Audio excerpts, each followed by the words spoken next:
महाराष्ट्र सरकारने सुरू केलेली आहे ओपन SCBC आणि EWS या कास्टला 60,000 रुपये स्कॉलरशिप। तर तुम्हाला या स्कॉलरशिपबद्दल माहिती आहे का? कारण भरपूर असे विद्यार्थी आहे की त्यांना या स्कॉलरशिपबद्दल माहिती नाही आहे आणि ही स्कॉलरशिप तुम्ही MHA-DBT साईटवरच भरू शकता, परंतु विद्यार्थ्यांना माहिती नसल्यामुळे ते फक्त जी त्यांना कॉलेजला फी माफ होते त्याला EBC म्हणतात, ती स्कॉलरशिप विद्यार्थी फॉर्म भरत असतात, परंतु त्यांना या स्कॉलरशिपबद्दल माहिती नाही की ज्यामध्ये त्या विद्यार्थ्यांना थेट त्यांच्या बँक खात्यामध्ये 60,000 रुपये ही स्कॉलरशिप दिली जाते।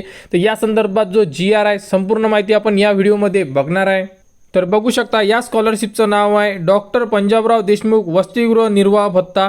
तर या योजनेअंतर्गत विद्यार्थ्यांना त्यांच्या बँक खात्यामध्ये डायरेक्टली DBT मार्फत पैसे जमा केले जातात। तर हा GR 2024ला आलेला आहे।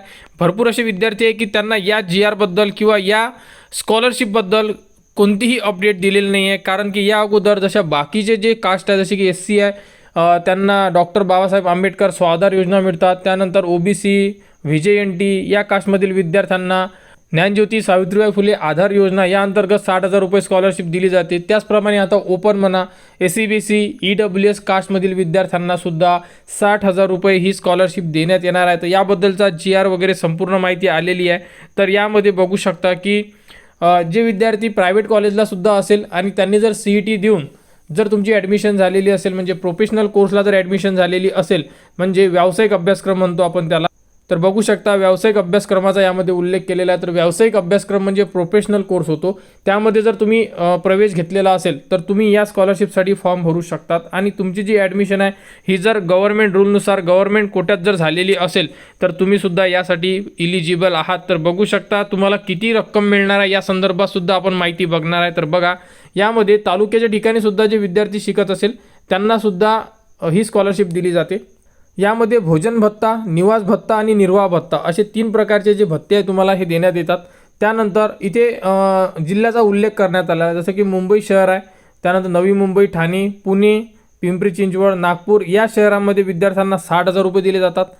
त्यानंतर बघू शकता जे जिल्हे क वर्गामध्ये येतात आणि महानगरपालिकेच्या क्षेत्रामध्ये येतात त्यांना 51,000 रुपये देण्यात येतात आणि त्यानंतर बाकीचे जे जिल्हे आहे समजा इतर त्यांना 43,000 रुपये आणि जर तालुक्याच्या ठिकाणी तुम्ही शिकत असाल तर 38,000 रुपये अशी रक्कम तुमच्या थेट DBT मार्फत तुमच्या बँक खात्यामध्ये जमा केले जातात।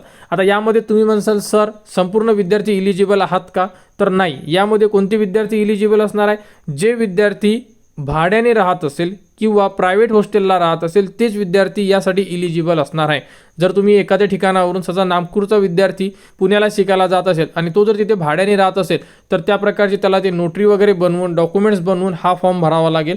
फॉर्म भरण्याचा व्हिडिओ आपण तुम्हाला देऊ, कारण की आता यावर्षीचे फॉर्म सुरू होणार आहे। सुरू झाल्यानंतर संपूर्ण स्टेप बाय स्टेप व्हिडिओ तुम्हाला देण्यात येणार, ते विद्यार्थी यामध्ये फॉर्म भरू शकतात। कारण आतापर्यंत भरपूर असे विद्यार्थी होते की बाकी कास्टला स्कॉलरशिप मिळते, आम्हाला स्कॉलरशिप मिळत नाही। तर आता तुमच्यासाठी सुद्धा अशा प्रकारे GR आलेला आहे। हा GR तुम्ही बघू शकता आणि फॉर्मसुद्धा तुम्ही भरू शकता, ठीक आहे। या अगोदर ही स्कॉलरशिप सुरू होती, परंतु यामध्ये जे पैसे होते हे पैसे खूप कमी होते आणि यामध्ये आता पैशांची वाढ करून जे रेग्युलर विद्यार्थी आहे जसे की SC OBC VJNT त्यांना जशी 60,000 रुपये मिळत आहे त्याचप्रमाणे आता तुम्हाला सुद्धा 60,000 रुपये मिळणार आहे। आणि यामध्ये अजून एक अपडेट आहे की ज्यामध्ये विद्यार्थ्यांचे म्हणजे ज्यांचे जे पालक आहेत त्यांचे वार्षिक उत्पन्न 8 लाखापेक्षा आत असले पाहिजे, कारण की वार्षिक उत्पन्न 8 लाखाच्या वर जर असेल तर तुम्ही यासाठी इलिजिबल नाही आहे, याबद्दलची यामध्ये सांगण्यात आलेलं आहे। आणि तुमची जी ॲडमिशन आहे बघू शकता सेंट्रलाइज ॲडमिशन प्रोसेस म्हणजे कॅप थ्रू तुमची ॲडमिशन होणं गरजेचं आहे। जर तुमची कॅप थ्रू होत असेल, तुम्ही इंजिनिअरिंग, फार्मसी, ॲग्री, त्यानंतर अशा प्रकारे जेवढी कॅप राऊंड होतात, BCA आहे, त्यानंतर भरपूर असे ॲडमिशन आहे की जे कॅप थ्रू होतात, त्यामध्ये संपूर्ण विद्यार्थी यासाठी इलिजिबल असणार आहे। फक्त यामध्ये ज्या कंडिशन आहे 8 लाखाच्या आत तुमचे इन्कम असणं गरजेचं आहे आणि तुमची जी ॲडमिशन आहे ही मॅनेजमेंट कोटा मधून नको आहे, तुमची ॲडमिशन कॅप राऊंड थ्रू झालेली पाहिजे, अशा प्रकारची यामध्ये कंडिशन आहे। जे डॉक्युमेंट्स असतील, डॉक्युमेंट्स तुम्हाला जे रेग्युलर आहे जसे की आपण EBC वगैरे फॉर्म भरता तेच डॉक्युमेंट्स तुम्हाला यामध्ये लागणार आहे, बाकी एक्स्ट्रा डॉक्युमेंट्स लागत नाही। फक्त रेंट ॲग्रीमेंट तुम्हाला लागणार आहे, ते नोटरी लागू शकते किंवा मग ॲफिडेविटसुद्धा लागू शकते। तर ते तुम्हाला कॉलेजकडून एकदा कन्फर्म करायचं आहे, कॉलेजकडून कन्फर्म करा। फॉर्मचे व्हिडिओ आपण देऊ, कारण की सध्या साईटमध्ये थोडा एरर आहे, फॉर्म भरणे तर सुरू झालेले आहे गव्हर्नमेंटच्या रूलनुसार, परंतु फॉर्म होत नाही आहे। जसे साईट व्यवस्थित झाली, फॉर्म सुरू झाल्यानंतर तुम्हाला संपूर्ण व्हिडिओ असेल ते तुम्हाला आपल्या चॅनलवर देण्यात येणार. तर त्यासाठी आता संपूर्ण विद्यार्थ्यांनी आपल्या चॅनलच्या कनेक्टमध्ये राहा. फॉर्म भरण्याचा व्हिडिओसुद्धा तुम्हाला आपल्या चॅनलवर देण्यात येणार. त्यासाठी आपल्या चॅनलच्या कनेक्टमध्ये राहा, चॅनलला सबस्क्राईब करा व हा व्हिडिओ इतरांपर्यंत शेअर करा.